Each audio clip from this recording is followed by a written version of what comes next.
জয় শ্রীকৃষ্ণ, হর হর মহাদেব। আজকের ভিডিওতে আমরা আলোচনা করব যে একাদশী ব্রত পালনের পূর্ণাঙ্গ নিয়মাবলী সম্পর্কে। তো বন্ধুরা, আপনারা যদি জানতে চান তাহলে ভিডিওটা শেষ অবধি দেখবেন। প্রথমত, সমস্ত পক্ষে দশমীতে একাহার, একাদশীতে নিরাহার ও দ্বাদশীতে একাহার করিবেন। দ্বিতীয়ত, তা হতে অসমর্থ পক্ষে শুধুমাত্র একাদশীতে অনাহার। তৃতীয়ত, যদি উহাতেও অসমর্থ হন, একাদশীতে পঞ্চরবিশস্য বর্জন করিবেন। ফলমূলাদি অনুকল্প গ্রহণের বিধান রহিয়াছে। একাদশীতে 5 প্রকার অবিশস্য গ্রহণ করতে নিষেধ করা হয়েছে। ধান জাতীয় সকল প্রকার খাদ্য, যেমন চাল, মুড়ি, চিড়া, সুজি, পায়েস, খিচুড়ি, চালের পিঠা, খই ইত্যাদি। গম জাতীয় সকল প্রকার খাদ্য, যেমন আটা, ময়দা, সুজি, রুটি, সকল প্রকার বিস্কুট, হরলিক্স জাতীয় ইত্যাদি। জব বা ভুট্টা জাতীয় সকল প্রকার খাদ্য, যেমন ছাতু, খই, রুটি ইত্যাদি।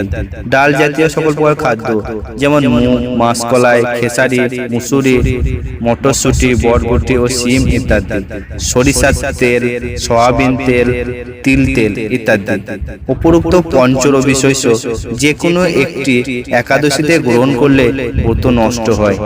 উল্লেখযোগ্য, যারা সাত্ত্বিক আহারী নন এবং চা, বিড়ি, সিগারেট, পান, কফি ইত্যাদি নেশাজাতীয় গ্রহণ করেন, একাদশী ব্রত পালনের সময়কাল পর্যন্ত এগুলি গ্রহণ না করাই ভালো।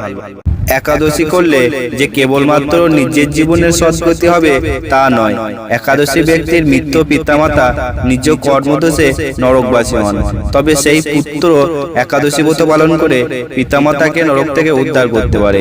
একাদশীতে অন্ন ভোজন করলে যেমন নরকবাসী হবে, অন্যকে ভোজন করালেও নরকবাসী হবে। কাজেই একাদশী পালন করা আমাদের সকলেরই কর্তব্য। একাদশী পালন। একাদশী তিথির পরদিন উপবাস ব্রত ভাঙার পর নিয়ম। পঞ্জিকাতে একাদশী পালনের যে নির্দিষ্ট সময় দেওয়া থাকে, সেই সময়ের মধ্যে পঞ্চরবিশস্য ভগবানকে নিবেদন করে প্রসাদ গ্রহণ করে পালন করা একান্ত দরকার, নতুবা একাদশীর কোনো ফল লাভ হবে না। একাদশী ব্রত পালনের প্রকৃত উদ্দেশ্য কেবল উপবাস করা নয়, নিরন্তর শ্রী ভগবানের নাম স্মরণ করা ও শ্রবণ কীর্তনের মাধ্যমে একাদশী দিন অতিবাহিত করা। এদিন যতটুকু সম্ভব উচিত একাদশী পালনের পরনিন্দা, পরিচর্যা, মিথ্যা ভাষণ, ক্রোধ, দুরাচারী, তিরিসহবাস সম্পূর্ণরূপে নিষিদ্ধ।